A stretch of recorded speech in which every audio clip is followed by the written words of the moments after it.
Simmons, and welcome to this special edition podcast of the Western Governors Association's National Forest and Rangeland Management Initiative. Our podcast is a follow-on discussion with the panelists of our webinar on prescribed fire, smoke management, and regulatory challenges that was held on December 19th of last year. There's clearly a great deal of interest in the use of prescribed fire. Today's podcast gives us an opportunity to answer some of the many questions that we weren't able to get to during the December webinar, and to address some of the questions that WGA and our panelists received in the days following. Today's lineup is the same one that we had for the webinar, and I'd like to thank our panelists for taking the time to do this follow-up session. Mike Zupko is the Executive Director of the Wildland Fire Leadership Council, and he will again moderate our discussion. Our expert panel includes Pete Lahm, Air Resources Specialist with the U.S. Forest Service, Mark Melvin, who is the Chair of the Coalition of Prescribed Fire Councils, and Mary Ewell, who's the Executive Director of the Western States Air Resources Council. Mike, I'll turn it over to you at this point, and we look forward to a great discussion. Thanks, Troy. As Troy mentioned, we had a lot of interest on this call and subsequent since the call, and what we've tried to do is take some of the questions and conversations and group them into about 4 buckets, or group them into 4 buckets, and we'll have a conversation around these 4 buckets. So hopefully that'll hit many of the questions, follow-up questions that individuals had from the webinar, as well as a few other topics that we thought were important to follow up on. We're planning on about 30 minutes for the discussion, so I'm going to go ahead and jump right into the first one. But I appreciate the 3 panelists again being back, and look forward to the conversation going forward. So the first question that we really want to dig into a little further is around the differences of prescribed fire to wildfire, and I'll open it up to all 3 of y'all.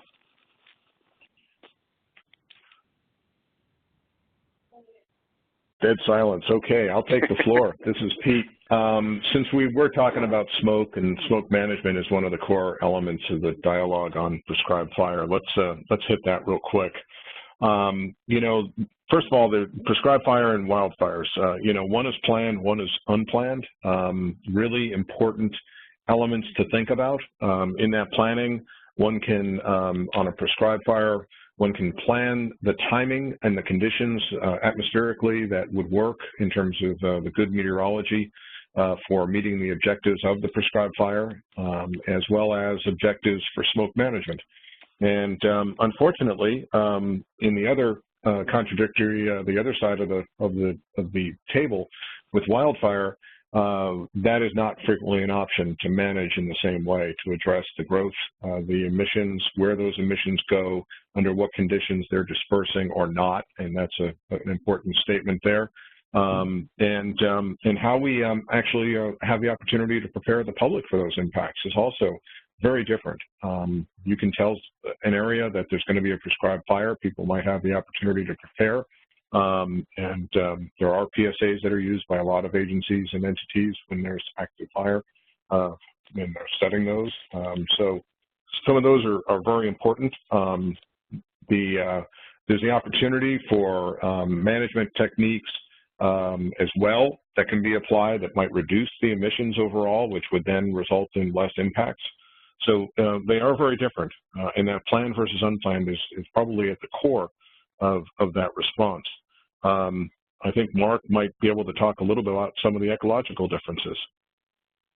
Absolutely, Pete. And to expand on the smoke piece, you know, it is a good way to minimize our risk, not only from smoke and to the public, but I think it's often overlooked that, you know, it actually can lessen the severity of if and when a wildfire occurs by managing those fuel loads. And it is, I think, undisputedly the most cost-effective way to manage fuel loads, and it certainly requires less resources, i.e. dollars per acre cost to implement prescribed fire over wildfire. And so it is a planned event, and all prescribed fires are objective-based driven. process, start to finish, and so allows us to meet resource objectives, and that's key. So we can promote forest health and resilience, maintain wildlife habitat.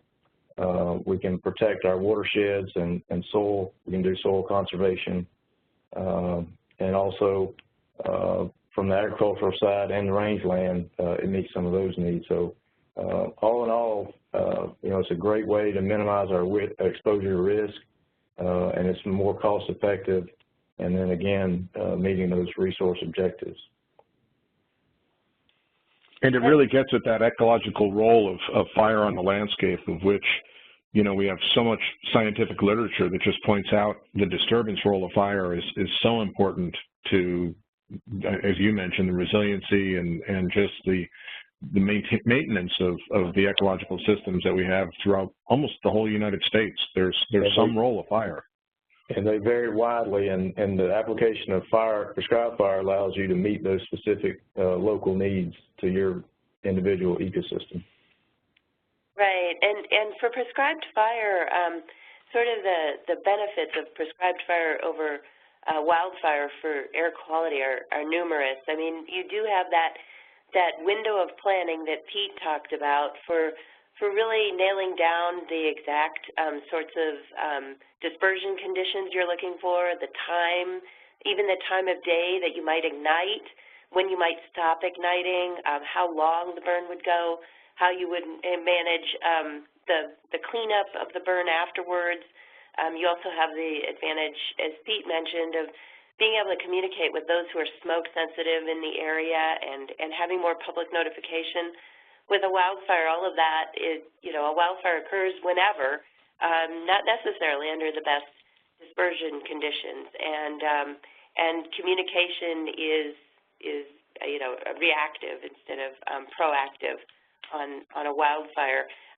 The other advantages to prescribed fire over wildfire for air quality are that you in general do know you can monitor your air quality before and after. You have that equipment in place likely because you've thought about where your smoke-sensitive areas are. Finally, for air quality agencies, the ability to coordinate multiple burns with prescribed fire is also very important. For instance, an agency might think twice about having a prescribed fire going on while there's a wildfire event occurring, for instance. So, or multiple prescribed fires in an area where you might have, a chance for, some higher monitored levels of emissions. So. Very good. I think that's some really good insight into the differences between prescribed fire and wildfire, looking at the ecological benefits, the risk reduction benefits, the ability to at least think about and somewhat manage the smoke. And then, from the administrative side, the timing and planning, coordination, and monitoring are all very important. So thank you all for really giving some good thought to that question and identifying a lot of important pieces. Moving to the next question, we're going to dig in a little bit. We're going to talk about what are the basic smoke management practices, how do they address air quality concerns, and how can they be utilized to potentially allow more prescribed fire to occur. I can see Pete jumping off his chair right now.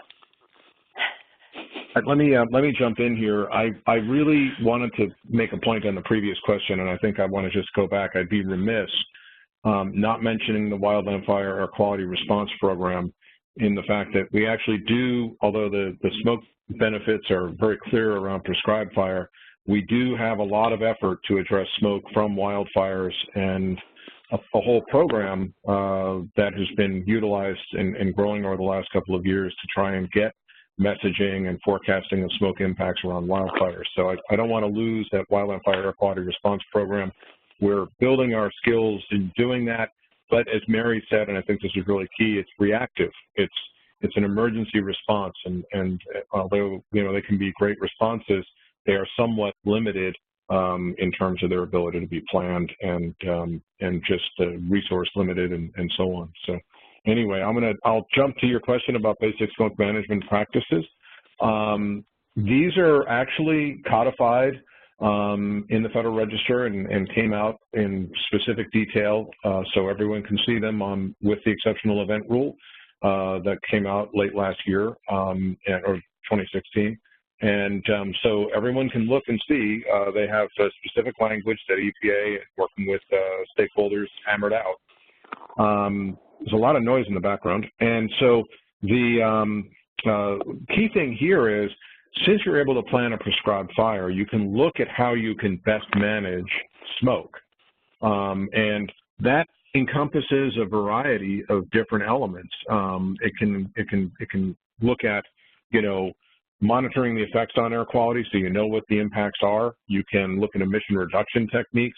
And I think, in terms of building and allowing more prescribed fire, if the public understands that each one of these basic smoke management practices is looked at and then appropriate smoke management practices chosen for individual events, and that it is potentially on top of that managed so that a collective area with multiple prescribed fires is being coordinated as well, I think it builds confidence. And that's really one of the answers, and one of the key elements here around smoke is building some public confidence that, smoke is being looked at, smoke impacts are being weighed, methods are being looked at to reduce emissions, which will ultimately reduce impacts. Meteorological conditions are also very important in this. One of the basic smoke management practices is evaluation of smoke dispersion conditions.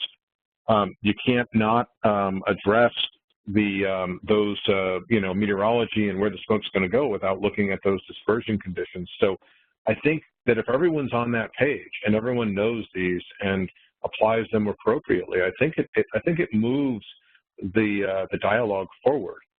They are an underpinning of all the different state smoke management programs that are out there because they're basically part of it. And communication with the public is another one that's really important as a smoke management practice. And here it's been included in the rules to give us a very clear pathway of how we can do it. Right, Pete, and I think what has really improved over the last probably 15, 20 years is that relationship between those that are implementing the basic smoke practices, the burners, and the regulatory agencies as well. So I think the regulatory agencies are looking for these basic smoke management practices and working with the burners to make sure that, for instance, the optimal time for a prescribed burn is identified, how long the burn can be, what time it can be ignited at, how it should be planned if it's a multiple-day event, and even the agencies working together to monitor air quality and talk to the public about what's going on during some of the larger prescribed burns that do have a public impact or a visibility to the public. So I think that relationship between the burners and the regulatory agencies throughout the western states has improved quite a bit as we've seen more wildfire in the West and as fire and smoke have become a more prominent issue for the public and for the agencies. Thanks, Mary. I would like to add, I think one of the positive benefits of the best smoke management practices is that it allows a practitioner to scale up or down based on burn complexity. So it really is kind of it gives a lot of latitude to help, and it's a process to help identify what tools might be necessary based on the complexity of the burn. Great, thanks, Mark. Let's move to the next question, and one of the things that Pete mentioned was communications with the public. So let's talk about what are some of the tools and approaches that can be utilized to address public and regulatory concerns with the use of prescribed fire and the expansion of its use. I did talk about communication, but communication is a starting place in talking about prescribed fire and ultimately one of its very significant impacts, which is smoke. And it has to do with, in my opinion, confidence and trust that if you are one of the smoke-sensitive individuals in a community and there is going to be fire because of the ecological processes and all the benefits that we just talked about a moment ago, including reduction to firefighter risk from a wildfire, which is a big one, as well as the communities around it. The issue comes down, is there confidence both from the public and both from the regulatory side that the burning community, the land managers, are actually implementing basic smoke management practices? Are they, not doing a burn because the smoke is going in an adverse direction where there could be an adverse impact that's excessive? And we'll talk about what happens if there's an exceedance of a standard in a couple of moments, hopefully.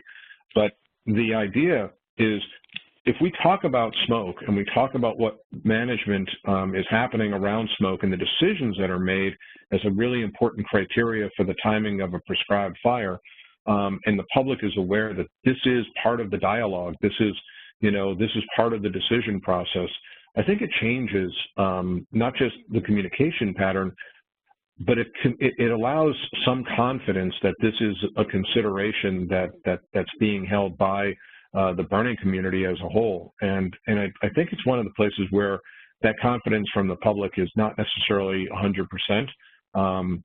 We've had conversations downwind of a wildfire about smoke, and the public is like, wow, we're talking about smoke, which really has an adverse impact on me and my family, for instance. And, I've had district rangers in the wildfire scenario say this has been a game-changing conversation with a lot of the constituency that's being impacted. And those conversations that smoke is being considered and smoke is being thought about and the levels of smoke impacts are being passed on and the duration, allow people to plan appropriately their daily lives, and building the ability to live with the smoke more effectively. And that confidence and that trust, I think, is a game changer.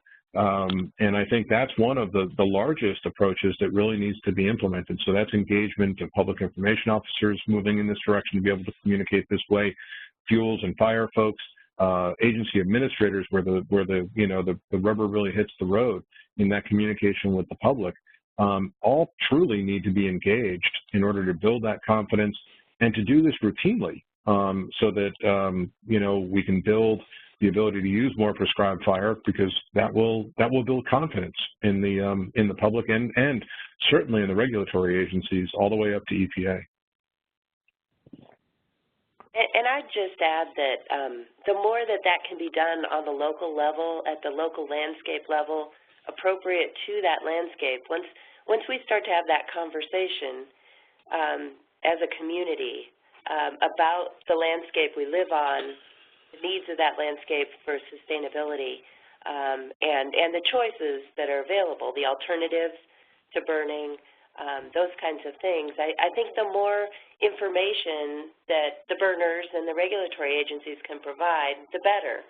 So, it's just a really important conversation to keep going, and not to only have that conversation around the prescribed fire season or the wildfire season, but to be talking about that year-round so that folks can remember why certain decisions are being made and also the impacts, what those trade-offs are.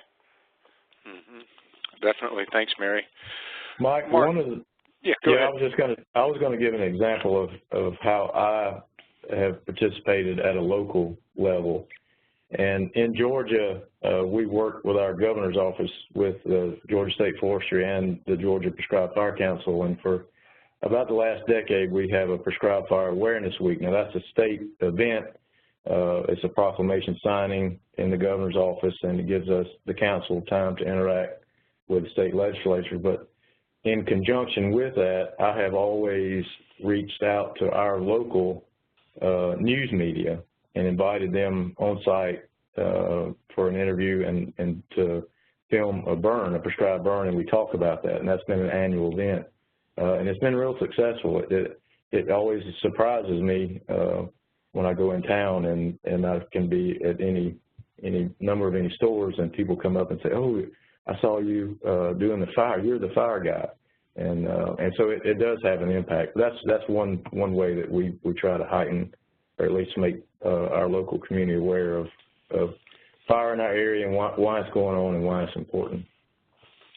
Sure, Mark. There's another piece to this, and it comes down to both prescribed fire and wildfire, and the reality is that both do put up smoke, and both do have effects on the public as well as fire personnel, and can even have impacts on transportation corridors, which are very important as well, the safety considerations. But one of the things, and I kind of alluded to it in my reply a moment ago, is living with some of that smoke and how to be prepared to live with that smoke, because many of the areas where we do prescribed fires can also get wildfires, and those fires can result in longer-term smoke impacts, sometimes quite severe. Even in the southeast, if the fuels are very, very dry in the duct, the concentrations of downwind smoke can be incredible. We don't burn under those conditions for prescribed fire, but if a wildfire happens, as Okefenokee showed us a few years ago, the emissions are absolutely, unfathomable when those start going up. And the challenge here is to make people aware of the risks of smoke, and then what they can do themselves, whether it's to have air filtration equipment in their homes or to, in advance of this kind of impact. So if they're sensitive, they have the ability to live with some of that smoke and have less of an impact on their lives from this impact, which is sometimes inevitable in many locations where fire plays a big role. And that's one of the other tools is, making people aware that there are ways to improve and that they can, address this impact personally through planning themselves. And there's a long way to go there in that one, but I think it's an important element that we need to be looking at. Yeah, really good point, Pete. Mark, I didn't know if you wanted to expand upon any of the work that the Coalition of Prescribed Fire Councils is doing and some of the work that some of the councils are doing across the West in addressing this. Again, at the state level, I agree the local level is extremely important, and living with smoke and fire is a large piece of what we've talked about. But I think the Prescribed Fire Councils have a role and have been very active in various areas in helping to build that understanding. Yeah, and I think the key there is, it's a little bit different by each state, but knowing where to engage at the appropriate level, whether that's at a local area district or it could be with a state agency, but making sure that the agencies and the parties that are responsible for managing this smoke, we have a responsibility. The prescribed fire practitioner has a responsibility, but ultimately, at a larger scale beyond our burn site, the state has the burden to manage that smoke, and so that's the challenge. And so making sure that those relationships exist, the right people are communicating with each other, and that the councils and the practitioners are involved in those discussions at appropriate times, and sometimes that's through annual meetings. It may be through conference calls, different venues, but that increases the collaboration, the coordination, and we see a lot of successes that are built around that, whether it's a district or state level. Yeah. Okay. Thanks, Mark. So shifting gears a little bit, and for our final bucket or area that we want to touch on, one of the things we discussed in the previous webinar was around the exceptional event rule.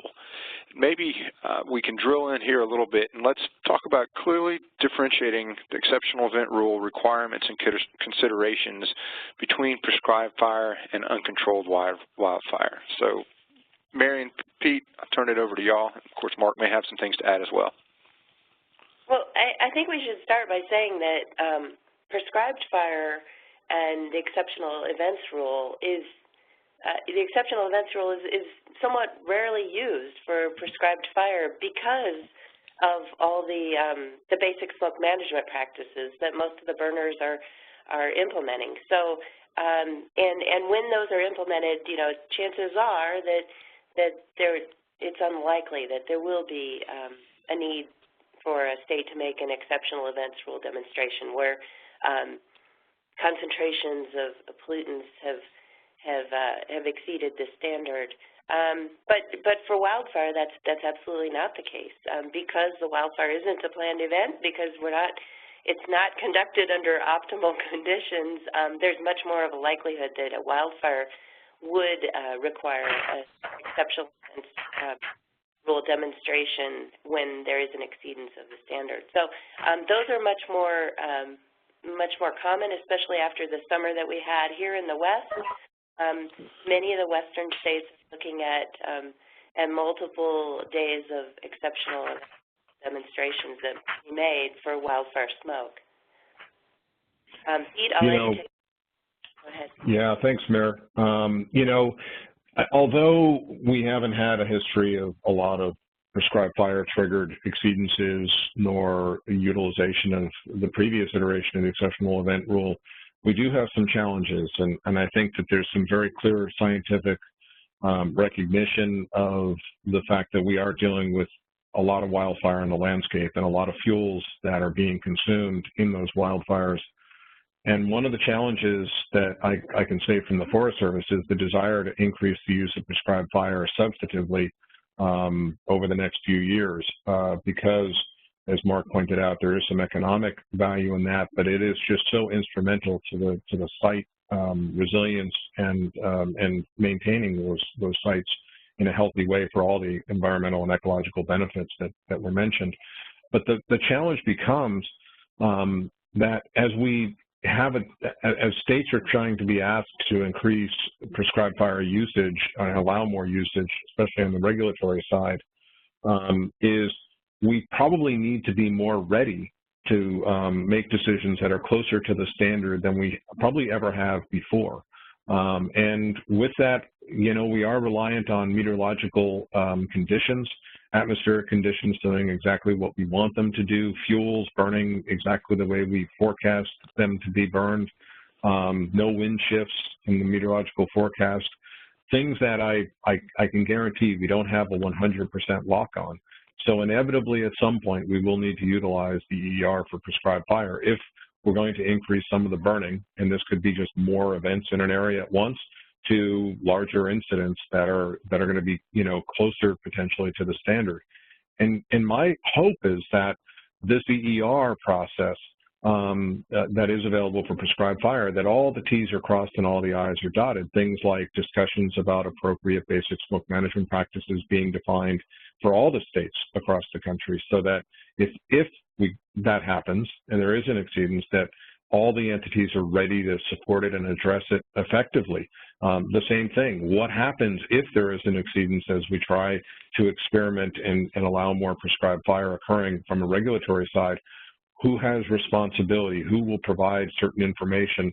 And can we, you know, all work together to allow a little more fire, allow a little more smoke, trying to keep it below those lines, but you know, with the real recognition that as we get closer to the line, stepping over with a small toe is certainly possible, and that it's not a he said, she said, or a regulatory notice of violation or conflict at that point, but rather, okay, let's do a lessons learned approach and facilitated learning kind of way of let's get through this, figure out what went wrong, if something could have been done better. And then, you know, build that into an EER demonstration that goes to EPA if there is a regulatory impact of that. And an exceedance can happen without a regulatory impact. You know, it may not influence the long run of that area in its attainment. So it's really, really important to me, in my mind, of having those discussions now while we're talking about increasing prescribed fire use, so that everyone is comfortable with how we're going to act under those adverse situations. It's pre-planning. It's the same thing that we do with fire. It's the pre-season meetings with communities that are at risk. Are we ready? You know, what happens if there is a big event? Well, what happens if we do have this exceedance? I think it's really important to build that. Agency administrators, our fuels and fire programs, other burners that are involved in the regulatory community, and the health departments also. You know, all of these groups can play a role in being ready to address this and withstand and make it possible to increase the use of prescribed fire out there. And, you know, you're out in the West, this is absolutely critical in so many areas out there. And maintaining where we are in the southeast and in the longleaf pine, absolutely critical in the southeast as well, because that's going to increase. The ecological areas with longleaf pine and other fire-dependent systems are increasing, and you know, fire is going to be very important there as well. Yeah, Pete, I want to emphasize that the basic smoke management practices take us a good way towards documenting some of the things that are needed for the exceptional events rule for prescribed fire. Things like monitoring, things like documentation, the planning that goes into the event, even perhaps the modeling that goes into a prescribed burn plan that delineates what the optimal times are for that or what we predict those to be. I would say that all of those things take us a good ways along towards a potential exceptional events rule demonstration for prescribed fire, where the wildfire doesn't always have those things in place. It's because of the reactive nature, because of the resources and the shifts that happen with a wildfire, that we're in somewhat of a better place with a prescribed fire exceptional events rule demonstration because of the basic smoke management practices. Yeah, great reiteration, Mary. Mark, we've got about 30 seconds left. Anything you want to add to this topic? No, I tend to agree with, you know, I just like to maybe reiterate one of Mary's points is, at least from where I sit in my work, there really aren't many examples when you look across the country of prescribed fire causing exceedances at the monitors, and I think this is just testimony to the work that's being done on the ground and at the state level with the forestry and air divisions that are responsible for managing smoke, that we're doing a really good job. That's not to say that we can't improve, but I do think that there's opportunities to expand, certainly in certain areas. We can do that safely, and to Pete's point, as we move forward, we will have to push in areas that we haven't pushed before, and you know, this is just a contingency. It is planning, and but I see a lot of potential there. Fantastic.